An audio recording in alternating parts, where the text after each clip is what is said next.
Student अथवा interested स्टुडेन्टलाई चाहिँ consultancy अथवा कन्स्ट्रक्सन कम्पनीसँग टाइ अप गर्ने। सो त्यो चाहिँ हाम्रो प्लान हो र बिस्तारै त्यो प्लान पनि हामीले अगाडि बढाउँछौँ र अब गभर्मेन्टले नै गर्ने कुराहरू चाहिँ बिस्तारै आउँछ होला सायद। अब कुशालले चाहिँ इन्टरनेसनल स्टडिजको बारेमा तपाईँहरूलाई सुरु गर्नुहुन्छ। कुशाल अब तिमीले सुरु गर्दा हुन्छ। ल वेलकम एभ्रिवान है। फेरि अब चाहिँ मैले इन्टरनेसनल स्टडिजको बारेमा केही कुराहरू भन्छु होइन। म आफै पनि बाहिर चाहिँ अहिले बाहिर युएस र क्यानाडा एप्लाई गरिरहेको छु, त्यही भएर जे हल्का एक्सपिरियन्स छ मलाई बाहिर एप्लाई गर्ने। र मैले गरेको मैले 1 वर्ष अगाडि गर्दाखेरि चाहिँ मैले कसरी गर्थेँ होइन, अहिले मलाई जे कुराहरू थाहा छ, जे कुराहरू थाहा पाएँ त्यो कुराहरू चाहिँ सेयर गर्छु। र यो चाहिँ फर्स्टमा चाहिँ यो चाहिँ हाम्रो क्युएस ऱ्याङ्किङ भन्ने छ क्या। यसले चाहिँ सब्जेक्ट वाइज ऱ्याङ्किङ दिन्छ। हाम्रो क्युएस वर्ल्ड ऱ्याङ्किङ भन्ने वेबसाइट छ।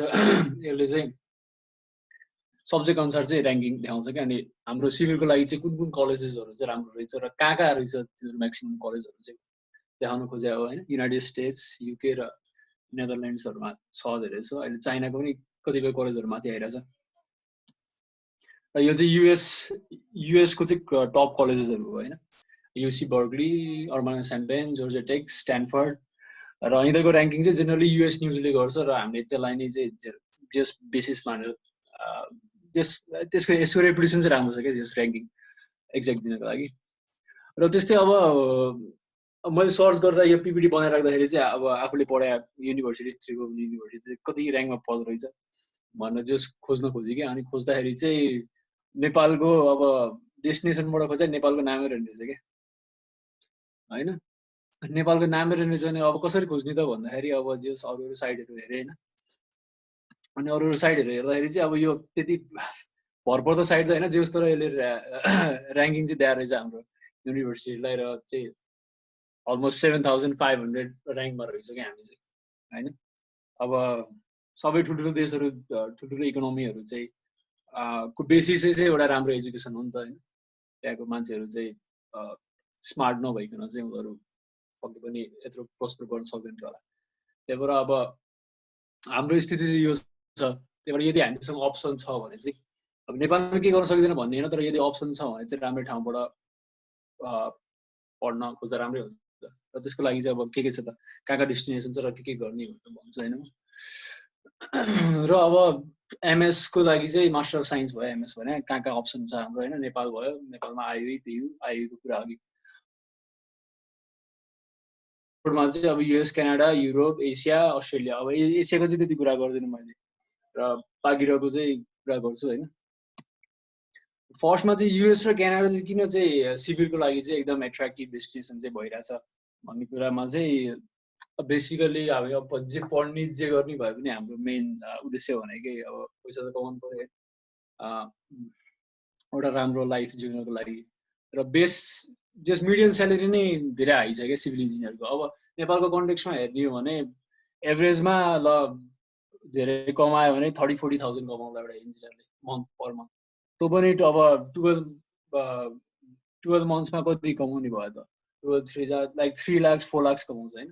तर अब युएसमा चाहिँ 86 भने चाहिँ अलमोस्ट 90 लाख जति हुन्छ होइन। त्यही भएर पनि चाहिँ one of the sought for destination भएको हो युएस र क्यानाडा होइन।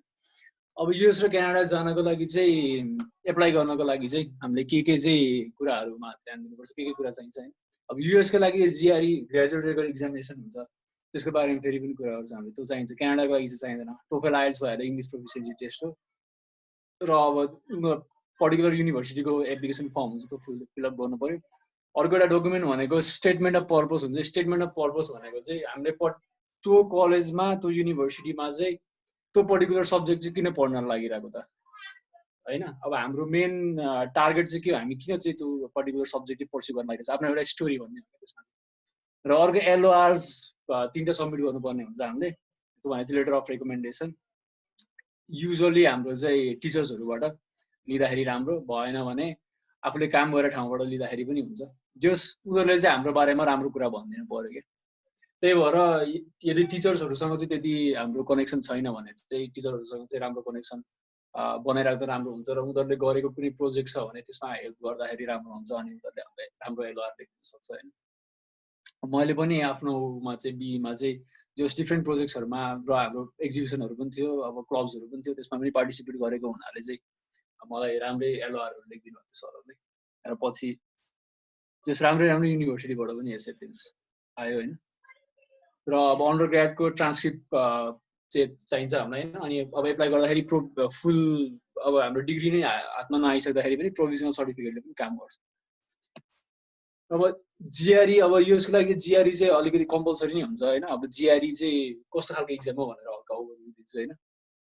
जिआरईको बेसिकली 3टा सेक्सन हुन्छ कि। एउटा चाहिँ क्वान्ट सेक्सन भनेको चाहिँ म्याथको सेक्सन हो होइन। म्याथ खासै गाह्रो हुँदैन, त्यही क्लास 10 सम्मको म्याथ्स, अनि त्यसपछि प्रोबेबिलिटी र स्ट्याटिस्टिक्स अलिकति हाम्रो नर्मल डिस्ट्रिब्युसन, अनि 11-12मा पढाएको त्यो पर्मुटेसन कम्बिनेसनहरू चाहिँ त्यति सोध्छ होइन। क्यालकुलसहरू त्यस्तो गाह्रो केही पनि सोध्दैन। क्वान्टमा चाहिँ धेरै जस्तो नेपालीहरू एसियन्सहरूले चाहिँ अलि हाई स्कोरै ल्याइरहेको हुन्छ, त्यस्तो गाह्रो छैन। अर्को सेक्सन भनेको चाहिँ भर्बल सेक्सन। यसमा चाहिँ भर्बल रिजनिङहरू सोध्छ हामीलाई होइन। अब कुनै टेक्स्ट पढेर चाहिँ त्यसको मिनिङहरू लिन पर्ने हुन्छ, बुझ्न पर्ने हुन्छ। अनि अरू चाहिँ फिल इन द ब्ल्याङ्क्सहरू टाइपको हुन्छ। पुरै जस हुन्छ नि इङ्ग्लिस ल्याङ्ग्वेज स्ट्रक्चर चाहिँ हामीले यदि बुझ्नु सक्यो भने चाहिँ यो पनि क्र्याक गर्न सकिन्छ। र अर्को चाहिँ एनालिटिकल राइटिङ सेक्सन हुन्छ। यो चाहिँ छुट्टै ग्रेड हुन्छ। आउट अफ 170 क्वान्ट र भर्बल गरेर 340 भयो होइन। तर राइटिङ चाहिँ छुट्टै सेक्सन हुन्छ। र राइटिङमा चाहिँ 2टा प्रम्प्ट दिएको हुन्छ हामीलाई, एउटा इस्यु राइटिङ र आर्गुमेन्ट राइटिङ भन्ने हुन्छ होइन। त्यसको बारेमा चाहिँ अलिक पछि डिटेलमा कुरा गरौँ। तर जस राइटिङ चाहिँ अलिकति राइटिङ पनि राम्रो हुनुपर्छ। र क्वान्ट र भर्बलको बेस स्कोर भनेको चाहिँ 130 हुन्छ। भनेको तपाईँले केही पनि एटेम्प गर्नु भएन भने पनि तपाईँको 130 आयो क्या।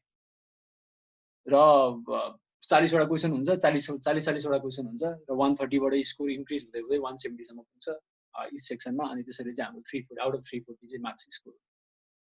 र अब जिआरई चाहिँ अलिकति इम्पोर्टेन्टै हुन्छ होइन युएस युनिभर्सिटिजहरूको लागि चाहिँ। त्यो पनि अब हेरी हुन्छ। अब त्यति रेपुटेड कलेज छैन भने त यसो गरिहाल्छ। त्यही पनि एउटा जिआरई गुड जिआरई स्कोर चाहिँ के हो भन्ने सेन्स दिनलाई चाहिँ लगभग क्वान्टमा चाहिँ 163+, अनि भर्बलमा चाहिँ 150+, र राइटिङमा 3.5+, र ओभरअलमा 315+ जति ल्यायो भने चाहिँ अनि हजुरको अरू कुराहरू पनि चाहिँ लगभग राम्रो छ भनौँ न। एकाडेमिक्स एक्स्ट्रा करिकुलरहरू पनि राम्रो छ भने चाहिँ अलमोस्ट सबै युनिभर्सिटी नै क्र्याक हुन्छ, एक्सेप्ट अब टप 1 or 2 युनिभर्सिटिज होइन।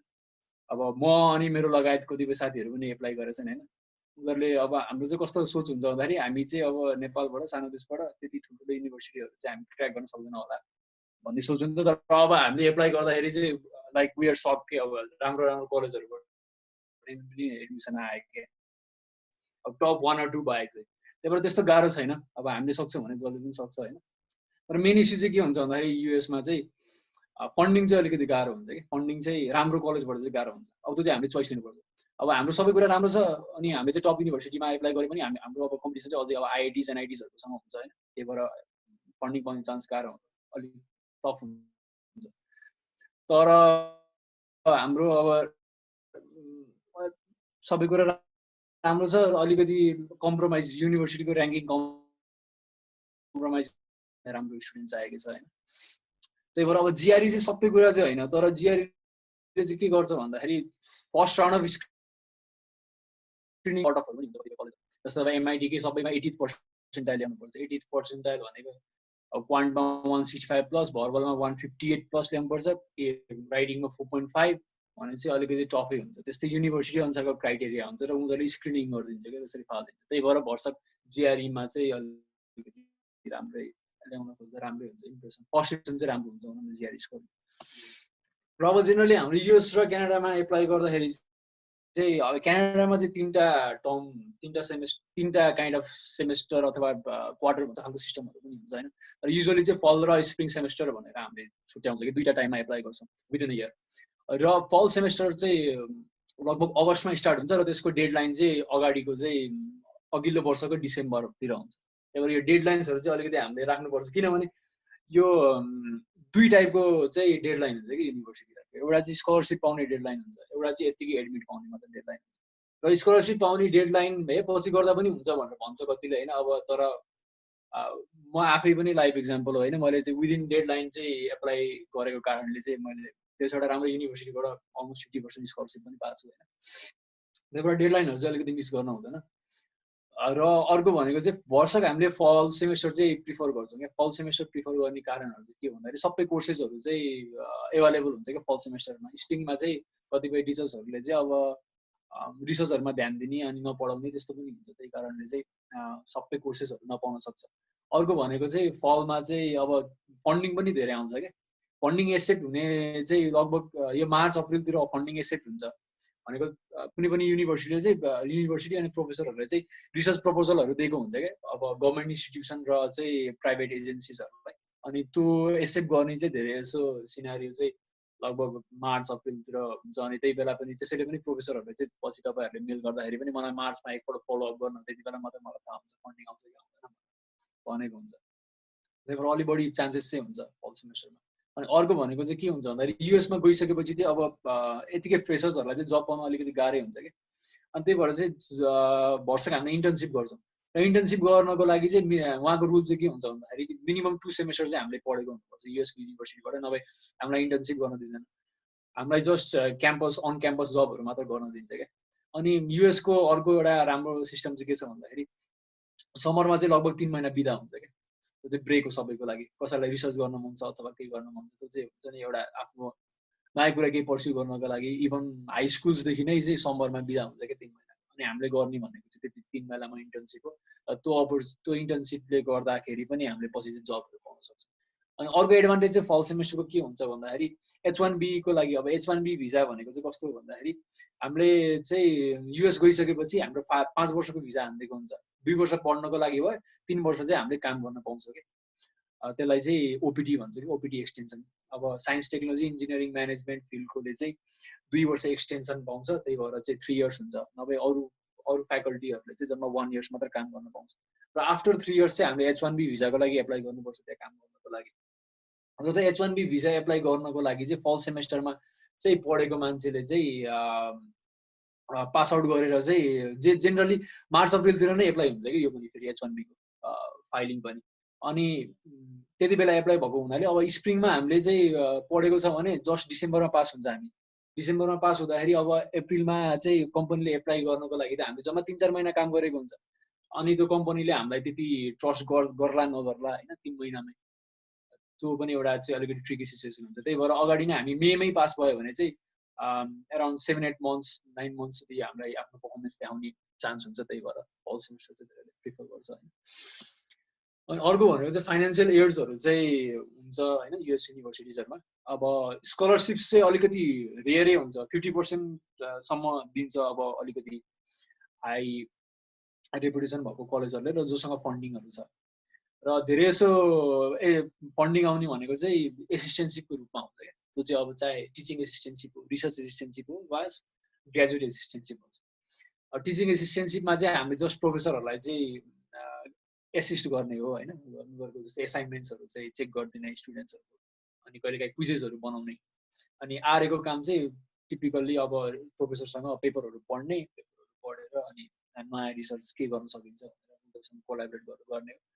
र यो टिए र आरएमा चाहिँ जेनरली हामीले चाहिँ यो दुईटा पायो भने चाहिँ अलमोस्ट हाम्रो कलेज ट्युसन फी अफ गरिदिन्छ कि उनीहरूले। कलेज हेरी हुन्छ होइन, फन्डिङ कति छ कलेजसँग त्यसमा मतलब त्यसमा भर पर्छ। तर जेनरली चाहिँ टिए र आरए पायो भने चाहिँ ट्युसन पनि अफ हुन्छ र प्लस सर्टेन स्टाइपेन्ड पनि दिन्छ, अब $800 $1,500 $2,000 भनौँ। अनि अर्को ग्रेजुएट एसिस्टेन्टसिप भने चाहिँ अब अरू केही कामहरू अब ती कलेजमा पनि अन क्याम्पस जबहरू त्यस्तो पनि हुन्छ र अरू कुनै स्पेसल अब जस्तै स्टुडेन्ट वर्करहरू त्यस्तो भएर पनि काम गर्नुहुन्छ। तर यसले चाहिँ पुरै हजुरको ट्युसन चाहिँ अफ नगर्न सक्छ। अनि अर्को भनेको चाहिँ अब यो कलेजहरू युएसहरूमा छ, तर अब आफ्नो एक्ज्याक्ट फिट चाहिँ मेरो लागि चाहिँ कुन कलेज चाहिँ एप्रोप्रिएट हुन्छ भनेर पत्ता लगाउनु चाहिँ अलिकति गाह्रै हुन्छ क्या। अब सिनियर्सहरूसँग कुरा गर्नु पऱ्यो होइन सबै। अनि त्यसपछि अब फेसबुकमा यो डिफ्रेन्ट ग्रुप्सहरू छ, त्यहाँ पनि डिस्कसनहरूमा चाहिँ डिस्कसन फोरमहरूमा भएको अब डिस्कसनहरू पढ्ने होइन, त्यहाँबाट पनि धेरै थाहा हुन्छ। र यो योकेट भन्ने चाहिँ एउटा एप, एकदम राम्रो एप प्लस वेबसाइट पनि छ क्या। यिनीहरूलाई चाहिँ आफ्नो डिफ्रेन्ट डिस्क्रिप्सन्सहरू हालेर चाहिँ अब जिआरइसको इङ्ग्लिस टेस्टको र अन्डरग्रेडमा कति आएको छ वर्क एक्सपिरियन्स, अनि यो हालेर चाहिँ सुट गऱ्यो भने चाहिँ टेन्टेटिभ आफ्नो प्रोफाइलसँग म्याच हुने खालको चाहिँ युनिभर्सिटिजहरू दिन्छ क्या। अब यो युनिभर्सिटी दिन्छ तर कहिलेकाहीँ चाहिँ अलिकति डिस्करेजिङ हुनसक्छ राम्रो युनिभर्सिटीहरू यसले देखाएन भने होइन, त्यही भएर तर डिस्करेज चाहिँ हुन पर्दैन। हामीले जेनरली सोचे भन्दा राम्रो युनिभर्सिटीमा चाहिँ एक्सेप्टेन्स पाउँछ क्या, किनभने as long as you are willing to pay the money. अब उनीहरूले चाहिँ युएसतिर चाहिँ कस्तो सिस्टम हुन्छ भन्दाखेरि उनीहरूको युनिभर्सिटीको ऱ्याङ्किङ चाहिँ डिफ्रेन्ट एस्पेक्टहरूले हुन्छ क्या, जस्तै रिसर्चले भयो, अनि त्यसपछि स्टुडेन्टको पर्फर्मेन्स भयो, उनीहरूले पछि गएर अर्न गर्ने स्यालेरी भयो, अनि पछि उनीहरूले खुसी भएर आफ्नो कलेजलाई दिने डोनेसन भयो, यस्तो डिफ्रेन्ट कुराहरू हेर्छ क्या। अनि अर्को कुरा चाहिँ डाइभर्सिटी पनि हो। अनि अब नेपाल चाहिँ कति सानो कन्ट्री भएको कारणले चाहिँ हामीलाई चाहिँ अलिकति इन्क्लुजिभ पार्नको लागि चाहिँ उनीहरूले हामीलाई लिन पनि खोज्छ क्या, त्यो चाहिँ धेरैजनालाई थाहा हुँदैन। त्यही भएर इन्डियन्सहरूले चाहिँ अलिकति धेरै एम्बिसियसलाई एप्लाई नगर्ला होइन, तर जस्तै एउटा इन्डियन छ एउटा नेपाली छ होइन, अब उस्तै हाम्रो दुईवटा उस्तै प्रोफाइल छ भने हामीले चाहिँ अलिकति एम्बिसियसलाई सुट गर्दाखेरि त्यो चान्स लिन चाहिँ मिल्छ इन्डियन, किनभने इन्डियामा चाहिँ एकदम धेरै कम्पिटिसन हुन्छ होइन। र अर्को भनेको चाहिँ अब युरोपको चाहिँ त्यति मैले इन्ट्रेस्टेड दिनँ, किनभने यसको युरोपमा अलिकति इङ्ग्लिस स्पिकिङ कन्ट्रिजमा अलिकति महँगो छ होइन पढाइ। अब अनलेस कि त अब चेम्निङ स्कलरसिपहरू पाउनु पऱ्यो, तर स्कलरसिपहरू चाहिँ को लागि चाहिँ 2 to 3 years एक्सपिरियन्स चाहिन्छ कि, जस्तै चेम्निङ स्कलरसिपको लागि। र आफ्नै काका पनि चाहिँ युनिभर्सिटी ससेक्समा त्यो पाएर जानुभएको थिएन, तर एक्सपिरियन्स खोज्छ उनीहरूले।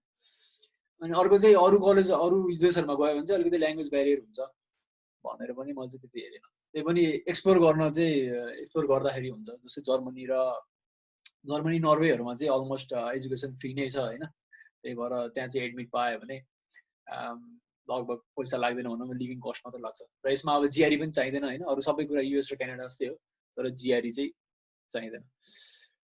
र अब some of the top university चाहिँ युरोपको एनटिएनयू भयो, क्याम्ब्रिज भयो, अनि ट्युडेल्फ अलमोस्ट अहिले सेकेन्डमा छ क्या वर्ल्डमा सिभिल इन्जिनियरिङको लागि। र मैले चाहिँ हल्का हुन्छ नि यो डिफ्रेन्ट ठाउँहरूको चाहिँ हल्का जस्टा पोजिसन गर्न खोजेँ होइन, कति अब के चाहिन्छ, कति ट्युसन लाग्छ, स्कलरसिपको चान्सेसहरू कति छ, अनि फ्युचर अपर्च्युनिटिजहरू के छ। अब बेसिकली अब त्यही युरोपको मेन डिसएडभान्टेज भनेकै चाहिँ के भन्दाखेरि ल्याङ्ग्वेज ब्यारियर हुन्छ यदि नन स्पिकिङ कन्ट्रीमा जाने हो भने होइन। अनि अस्ट्रेलियाको चाहिँ एडभान्टेज भनेको चाहिँ अब त्यो काम गर्दा पढ्दै काम गर्न पाइन्छ, फी तिर्न पाइन्छ। अब फेरि युएसमा चाहिँ के हुन्छ भन्दाखेरि काम गर्दा के अरे पढ्दै चाहिँ जस्ट क्याम्पस मात्र जब गर्न पाइन्छ क्या। अब त्यहाँ चाहिँ जब छ त्यति मात्रै गर्नु पऱ्यो, र पे पनि अब उनीहरूको अनुसारै गर्नु पऱ्यो, बाहिर काम गर्छु भनेर पाइँदैन आफूले पढ्नु जसम्म। र पछि गएर पनि आफ्नै फिल्डमा काम गर्नुपर्छ। अब म अर्को फिल्डमा काम गर्छु, जस्तै अब सिभिल इन्जिनियर भएर म कम्प्युटर साइन्समा जान्छु भनेर भन्न पाइँदैन क्या।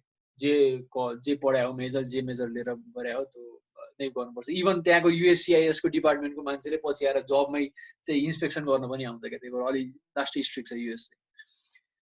अनि प्रो भनेर चाहिँ के हो भन्दाखेरि युएसमा चाहिँ अलिकति हुन्छ नि राम्रो कलेजमा चाहिँ सुरुमै रिसर्च फन्डिङ चाहिँ धेरै आउँछ क्या युएस कलेजेसहरू, किनभने युएसको इकोनोमी नै अलमोस्ट अब 20 ट्रिलियन भइसक्यो होइन। अब युरोपको पुरै कम्बाइन्ड इकोनोमी बराबर हो, अनि जस एकदम जाइगेन्टिक छ होइन त्यहाँको इकोनोमी। त्यही भएर पछि जब चाहिँ इजिली पाउँछ क्यानाडा र अस्ट्रेलियाहरूभन्दा आफ्नो फिल्डमा। त्यही भएर सबैको आफ्नो प्रोज र कन्सहरू छ होइन, त्यही भएर सबै कुरा वे गरेर चाहिँ डिसिसन गर्नुपर्छ। र अर्को चाहिँ अब एमएस मात्रै भन्दा पनि कहिलेकाहीँ चाहिँ पिएचडीको लागि पनि सोच्दाखेरि हुन्छ, हामी ब्याचलर पढे तापनि। अब फेरि मास्टर्स गरेर छैन पिएचडी एप्लाई गर्ने र भन्ने क्वेसन पनि आउन सक्छ होइन, तर मैले त्यस धेरैजना साथीहरू प्लस दाइहरू पनि पिएचडी गरेको इमिडिएटली आफ्टर ब्याचलर्स चाहिँ पिएचडी गरेको पनि थाहा पाएको छ क्या। तर पिएचडीमा चाहिँ इनरोल हुनु चाहिँ अलिकति गाह्रो छ, फेरि पेपरहरू होइन रिसर्च पेपरहरू पनि खोज्छ, प्लस रिसर्च एक्सपिरियन्सहरू पनि खोज्छ होइन।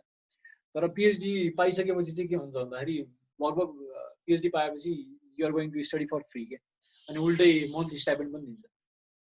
अब अलिकति डाउन साइड भनेको पिएचडीको चाहिँ के भन्दाखेरि 5 to 6 years अलिकति कमिटमेन्ट गर्नुपर्छ होइन, र अलिकति एकदमै च्यालेन्जिङ हुन्छ, टन अफ पेपरहरू पढ्नुपर्छ र पेपर पढ्ने काम गाह्रै हुन्छ। र अब युएस एप्लाई गर्दाखेरि चाहिँ अब मैले आफ्नो 1 yearको एक्सपिरियन्समा प्लस अब डिफ्रेन्ट साथीहरूसँग दाइहरूसँग कन्भर्सेसन गरे अनुसार चाहिँ one of the key skills हामीलाई चाहिने भनेको चाहिँ राइटिङ हो कि, किनभने अब हामीले एसओपी लेख्छौँ एलओआरको लागि, अब प्रोफेसरहरूलाई भन्छ तर सरहरूले लेखिदिनुहुन्न, हामीलाई लेखेर ल्याऊ म हल्का चाहिँ मिलाएर पठाइदिन्छु, तिमी आफ्नो बारेमा राम्रो लेखेर आऊ न भनेर भन्नुहुन्छ। अनि यसमा अब सडल्टिजहरू चाहिँ फाइन्ड गर्नुपर्छ कि हामीले, अब आफैले लेखेको जस्तो पनि पार्नु भएन, अलिकति राइटिङ स्टाइलहरूको बारेमा थाहा पाउनु पऱ्यो, किनभने आफैले लेखेर रहेछ भन्ने एडमिसन कमिटीलाई थाहा हुन्छ। अनि अलिकति राम्रो पनि लेख्नुपर्ने हुन्छ, किनभने युएसमा चाहिँ राइटिङलाई चाहिँ एकदम हाइली चाहिँ रिभेयर गर्छ क्या। इभन अरू कन्ट्रिजहरूमा पनि चाहिँ हायर एजुकेसन सेटअपमा चाहिँ राइटिङलाई चाहिँ एकदम हाइली रिभेयर गर्छ, किनभने उनीहरूले चाहिँ के मान्छ भन्दाखेरि मान्छेको सोचाइ चाहिँ रिफ्लेक्ट हुन्छ अरे क्या राइटिङमा। अनि यदि तपाईँले चाहिँ तपाईँको ब्रेनमा चाहिँ भन्नाले you don't have clarity of thoughts होइन, तपाईँको राइटिङ चाहिँ एकदम मेसी हुन्छ क्या। अनि they don't want that kind of person in their colleges. अलिकति क्ल्यारिटी हुनुपर्छ। त्यही भएर राइटिङ चाहिँ यदि टाइम छ भने हुन्छ नि, फ्रिक्वेन्ट आर्टिकल्सहरू यताउता लेख्ने बानी भयो भने पछि एकदम राम्रो। जिआरई प्रिपेयर गर्दा धेरै राइटिङ त कभर हुन्छ होइन, तर अरू एस्पेक्ट्सहरू पनि जान्नुपर्छ राइटिङको लागि। अर्को चाहिँ अब एप्लिकेसन टाइमलाइन भयो होइन, यो चाहिँ स्पेसली युएस फोकस, किनभने मैले अब त्यसको लागि प्रिपेयर गरेर चाहिँ युएस क्यानाडा। र यदि जस्तै मानौँ अब फल 2020 भनेको अगस्त 2021 इन्टेकको लागि चाहिँ एप्लाई गर्दै हुनुहुन्छ भने चाहिँ अब एटलिस्ट अगाडिको 2020 को चाहिँ अगस्तमा चाहिँ जिआरई दिइसक्नु पऱ्यो क्या। त्यसपछि अरू कुराहरू पनि प्रिपेयर गर्न पाइन्छ। र त्यो अगस्तमा किन दिने भन्दाखेरि फर्स्ट एटेम्पमै जिआरई राम्रो हुन्छ भन्ने छैन क्या, किनभने नर्भस हुन्छ कहिले काहीँ होइन। आफ्नो अब टेस्टहरूमा एउटा स्कोर आइरहेको हुन्छ, तर अब त्यहाँ इक्जामको सेटअप अलिकति डिफ्रेन्ट हुन्छ, अलिकति नर्भस हुन्छ, त्यही भएर एक्ज्याक्ट नआउन सक्छ। र फर्स्ट टाइममा राम्रो आएन भन्दैमा हरेस पनि खानु पर्दैन, फेरि ट्राई गरेर धेरै राम्रो स्कोर ल्याएको इक्जाम्पल्सहरू पनि छ। र सेकेन्ड एटेम्प दिए पनि नोभेम्बरभित्र चाहिँ दिइसक्नुपर्छ होइन, किनभने डिसेम्बर स्टार्टिङमा चाहिँ डेडलाइन्स हुन्छ धेरै जस्तो स्कलरसिपको लागि। टोफेल चाहिँ अब सेप्टेम्बरतिर दिइराखेर राखिराख्दा हुन्छ, केही फरक पर्दैन। फेरि टोफेलको भ्यालिडिटी चाहिँ 2 इयर्स हुन्छ, त्यही भएर सेप्टेम्बरतिर दिँदाखेरि राम्रो हुन्छ कि 1 वर्ष भएन भने अर्को वर्ष एप्लाई गर्नु नि हुन्छ। फेरि सेप्टेम्बरभन्दा अगाडि दियो भने चाहिँ फेरि त अर्को वर्षलाई भ्यालिड नहुन सक्ने चान्स हुन्छ, किनभने हाम्रो टोफेल चाहिँ हामी उहाँ गएर चाहिँ हाम्रो फर्स्ट क्लासेस लिँदाखेरिसम्म भ्यालिड हुनुपर्छ क्या। त्यही भएर यसको टाइमलाइन चाहिँ अलिकति दिमागमा राख्नुपर्छ, टोफेलको सेप्टेम्बर अक्टोबरतिर दिँदा राम्रो। अनि अर्को चाहिँ अब रिकमेन्डेसन लेटर्सहरू पनि डिफ्रेन्ट इटरेसनहरू गर्नुपर्छ क्या। हाम्रो एसे र रिकमेन्डेसन लेटर फर्स्टमै लेखेको राम्रो हुँदैन, अब बाहिर भएको दाइहरूलाई देखाउने होइन, अनि सरहरूबाट पनि चाहिँ फिडब्याक लिने, अनि धेरैचोटि इटरेसन गर्नुपर्छ क्या। राम्रो राइटिङको एउटा एस्पेक्ट पनि त्यही हो कि फर्स्टमै लेख्ने बित्तिकै त्यो कुनै पनि राइटिङ त्यति राम्रो हुँदैन क्या, जति एडिट गर्यो त्यति राम्रो हुँदै जाने। त्यही भएर अगाडि नै लेख्यो भने धेरैजनाले देखाउनु पनि पाइन्छ, एडिट पनि गर्नु पाइन्छ। र सबै कुरा चाहिँ डिसेम्बर 15मा चाहिँ रेडी हुनुपर्छ होइन, डिसेम्बर 15 हुन्छ डेडलाइन, त्यति बेला चाहिँ एप्लाई गर्नु पर्यो हामीले। अब कसको लागि अब के हो त होइन, अब मास्टर्स नेपालमा गर्दा र एब्रोड गर्दा के फाइदा छ। अब मास्टर्स भनेको चाहिँ टिपिकली अब नेपालमै म बस्छु, सबै कुरा नेपालमै चाहिँ मेरो एउटा चाहिँ इमेज चाहिँ इस्टाब्लिस गर्छु भन्दाखेरि चाहिँ अब पुस्तकहरूबाट मास्टर्स पढ्यो भने पनि धेरै राम्रो मान्छ होइन। अनि अब अब जस्तै काम गर्दै पनि पढ्नु मिल्छ कतिपय सब्जेक्ट्सहरू होइन, यस्तो गाह्रो पनि हुँदैन। र अर्को चाहिँ अब कन्स्ट्रक्सन यहीँ बसी मैले यहीँको कन्स्ट्रक्सन इन्डस्ट्रीको बारेमा पनि थाहा पाउँछु काम गर्दै भन्ने किसिममा चाहिँ Nepal is a better option. र अब अब्रोडमा चाहिँ बढी अब टेक्निकल एस्पेक्टमा जान्छु, रिसर्चहरूतिर चाहिँ इन्ट्रेस्टेड छु म होइन, त्यही टाइपको इन्भाइरोमेन्ट चाहिँ चाहिन्छ। अनि अब मलाई पैसा भन्नाले I also want to earn a lot of money, अब त्यस्तो खालको सोचाइ छ भने चाहिँ, र घर पनि छोड्न सक्छु, म प्यारेन्ट्सहरूलाई पनि छोड्न सक्छु केही समयको लागि, म एक्लै बस्न सक्छु भन्ने छ भने चाहिँ बाहिर चाहिँ अलि राम्रो हुन्छ होइन। र यो चाहिँ एउटा मैले कोरामा एउटा क्वेसनको एन्सर हेरेको थिएँ क्या, असिम कुरेसी भनेर चाहिँ हि लिभ्स इन मलेसिया होइन, अनि उसले चाहिँ अहिले एउटा स्टार्टअप गर्दैछ। अनि त्यो कोरामा चाहिँ एकदम फलोड मान्छे हो कि, अनि उसले चाहिँ एमए फिजिक्समा गऱ्यो, तर उसले काम चाहिँ इन्भेस्टमेन्ट ब्याङ्कर अनि डिफ्रेन्ट कुराहरू ट्राई गरेर अहिले चाहिँ एन्टरप्रेनरसिपमा लागिरहेको छ। र उसले एन्सर दिएको कि किन चाहिँ एउटा राम्रो युनिभर्सिटीबाट पढ्न चाहिँ किन जरुरी छ भन्दाखेरि चाहिँ त्यहाँको इन्भाइरोमेन्ट हो क्या मेन माने, त्यहाँको कलेज। अब एउटा कुरा त त्यो राम्रो युनिभर्सिटीमा छिर्नको लागि आफ्नो एउटा लेभल सर्टेन बढाउनु परिहाल्छ, त्यो लेभल बढाउँदै आफू एउटा डिफ्रेन्ट पर्सन भइसकेको हुन्छ। अनि अर्को चाहिँ त्यहाँको कलिग्सहरूसँगको इन्टरेक्सन उनीहरूको अब डिफ्रेन्ट सेटअपबाट आएको हुन्छ। अनि एउटा कलेजको ब्रान्ड पनि चाहिँ भएको कारणले चाहिँ यहाँबाट पढाइ मान्छेले अभियसली चाहिँ राम्रो गर्छ भन्ने टाइपको एउटा हुन्छ नि सेल्फ इम्पोज कन्फिडेन्स पनि दिन्छ भनेर भन्छ क्या उसले। अब यही नै हो कुराहरू होइन, अब एप्लाई गर्नको लागि अब सबै कुरा यहाँ यसै सबै भन्न सकिएन होइन, जस्तै जिआरई प्रिपरेसनको कुराहरू अनि अरू कुराहरू पनि छ होइन। अनि त्यसैले अब if you want to connect with us होइन, अब एसिएम इन्स्टिट्युट हाम्रो पेज छ, त्यहाँ जोइन गर्दाखेरि पनि हुन्छ। र लिङ्कडिनमा मसँग पर्सनली कनेक्ट गर्दाखेरि चाहिँ लिङ्कडिनमा चाहिँ बढी एक्टिभ हुन्छ म त्यहाँ कनेक्ट गर्दाखेरि पनि हुन्छ I will try to solve your any queries है त अब केही क्वेसनहरू छ भने हल्का लिउँ होइन योलाई अफ गर स्क्रिन अफ ल धन्यवाद कुशल है अब म कसैलाई नवीनजीलाई म अनम्युट गर्न चाहन्छु तपाईँको केही क्वेरिजहरू छ तपाईँ फर्स्टदेखि नै बसिरहनु भएको छ है छैन है ठिक छ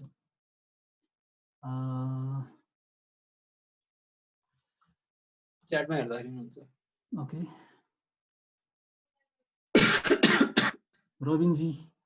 रविनजीलाई अनम्युट गरेँ मैले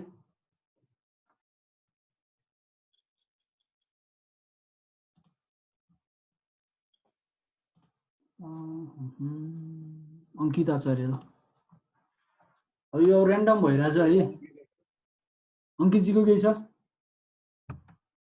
ठिक छ मलाई राम्रो लागिरहेछ सुनिरहेको छु ठिक छ केही छैन यस्तो क्वेसन आवाज राम्रै आइरहेको साथी पनि भाइ बच्चादेखिको ए आवाज राम्रै आइरहेछ नि होइन हाम्रो टपर अङ्कित ए गजब गजब ग्रेट तपाईँहरूले चाहिँ रिभ्यू गरिदिनु होला होइन अब कुशल राम्रो बन्यो है हाम्रो अब जस्तै यहाँ हुनुहुन्छ कि कतिजना चाहिँ अब कस्तो गरिरहेको रहेछ नि त यिनीहरूले भनेर आइरहेको पनि हुनुहुन्छ कतिजना होइन उहाँहरूले चाहिँ रिभ्यू गरिदिनुहोस् कि अब हामीले गरेको यो प्रयासलाई कस्तो छ त होइन त्यो चाहिँ रिभ्यू गरेर हामीले पठाइदिनुहोस् क्या अनि यस्तो गरिदिएको भए चाहिँ राम्रो हुन्थ्यो अझ स्टुडेन्टहरूले अझ बढी राम्रोसँग इन्फर्मेसन पाउँथे भन्ने खालको त्यो चाहिँ भनिदिनु होला क्या त्यो गर्दा चाहिँ अलिकति राम्रो हुन्छ है त के थियो हुन्छ म पछि पनि भन्छु नि ओके थ्याङ्क्स अब एकजनालाई गर्छु है त्यसपछि म एउटा एनाउन्समेन्ट गर्छु सानो अनि आशिष पौडेल तपाईँको केही छ सबै ठिकै छ कस्तो लाग्यो तपाईँलाई हाम्रो प्रेजेन्टेसन समग्रमा राम्रो लागिरहेछ एकदम इन्फर्मेसन पाइएको छ धेरै राम्रो कुन कलेजबाट हो तपाईँ हिमालयन कलेजबाटै हो ए ओके धन्यवाद है त हस् दाइ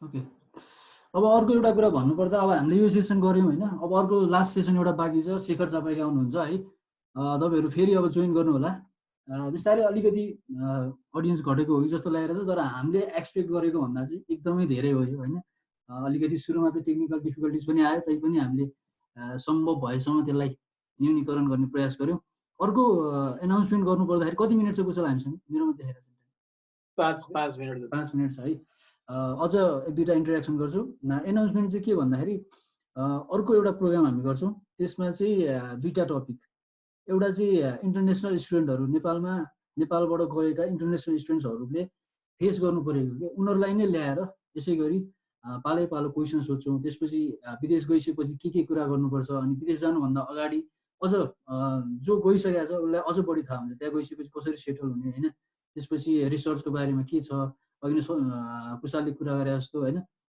सो त्यहाँ कस्तो पाउँछ एसिस्टेन्ट कस्तो पाउँछ ती कुराहरू चाहिँ अझ बढी जो एक्सपिरियन्स भइसकेको छ उहाँहरूलाई सोध्यो भने अझ बढी इन्फर्मेटिभ हुन्छ जस्तो लागेर चाहिँ त्यो एउटा गर्छौँ अनि अर्को चाहिँ अब अहिले चाहिँ लकडाउनले गर्दा पनि हो अनि अर्को एउटा चाहिँ बढी मात्रामा चाहिँ लोकसेवामा चाहिँ प्रिपेरेसन गरिरहेका छन् विद्यार्थीहरूले होइन सो अब लोकसेवा कसरी प्रिपेयर गर्ने भन्ने कुरा चाहिँ लोकसेवामा गइसकेका मान्छेहरू जो चाहिँ अब अहिले गभर्मेन्ट जब गरिरहेका छन् कतिपय चाहिँ बुक लेखिसकेका छन् होइन ती मान्छेहरूलाई लिएर आउँछौँ क्या जस्तै इच दुईवटा टपिक छ हामीले फोकस गर्न खोजेको र दुईवटा सेसन हुन्छ त्यसमा पनि 40-40 मिनटको र एटलिस्ट तिनजना in the field of government जब होइन अलि एकजना रिपुटेड अनि अलिकति कम त्यसरी हायरकी मेन्टेन गरेर होइन त्यो हामी गर्छौँ एउटा अर्को चाहिँ इन्टरनेसनल स्टुडेन्टहरू जति पनि नेपालबाट जानु भएको छ होइन त्यसमध्येका कोही सक्सेसफुल हुनुभयो होला कोही स्टार्टअप गर्दै गर्नुभयो होला होइन त्यस्तो चाहिँ तिनजना त्यस्तै लेभल वाइज कि हायरकी अनुसारको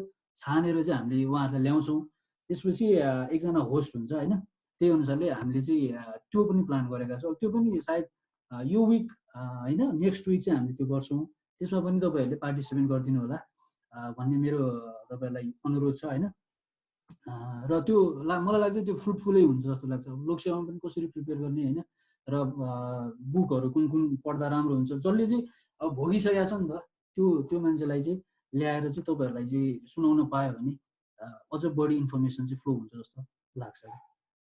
ओके, अब एक दुईजनालाई अझै अनम्युट गर्छु, मसँग 2 मिनट छ है। ओके, नीतिजी कुन कलेजबाट हुनुहुन्छ तपाईँ? म खोपा कलेजबाट। ओके, कुन सेम, कुन इयर? थर्ड इयर हो, 5th सेम। ओके, कस्तो लाग्यो तपाईँलाई समग्रमा? राम्रो लाग्यो सर। अब हाम्रो लास्ट सेसन होइन 40 मिनट्सको। ओके, अब लास्ट सेसन हुन्छ रिसर्च र एन्टरप्रेन्योरसिप सम्बन्धी, त्यो पनि एकदमै इन्फर्मेटिभ छ, त्यो पनि हेर्नु होला है त। केही क्वेसन छ तपाईँलाई अहिलेसम्म? सर एकचोटि सेकेन्ड लेक्चरको क्लास मिस भएको थियो होइन, हजुर, त्यसले भिडियो चाहिँ कहाँ हालिदिनुहुन्छ त्यो भन्नुभएको हामी थियो। भिडियो हाल्छौँ होइन, एसिएम कन्सल्टेन्सी पेज हाम्रो छ, अथवा एसिएम इन्स्टिट्युट ग्रुप छ, त्यो ग्रुपमा जोइन गर्नु होला है त। हस् सर, थ्याङ्क यू। केही समय चाहिँ लाग्छ त्यसलाई अलिकति प्रोसेसिङ गर्नुको लागि है, तर भिडियो आउँछ, युट्युबमा आउँछ है त। हस् सर।